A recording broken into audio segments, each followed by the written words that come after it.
becoming west 10 knots this afternoon.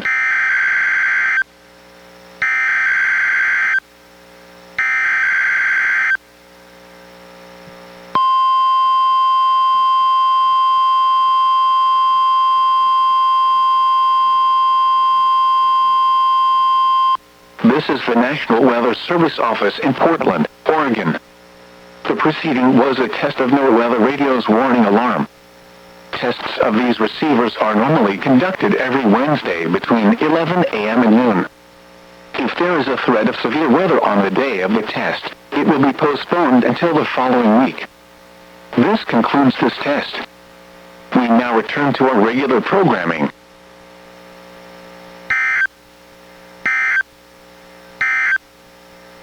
Coastal marine forecast for the waters from Cape Shorewater, Washington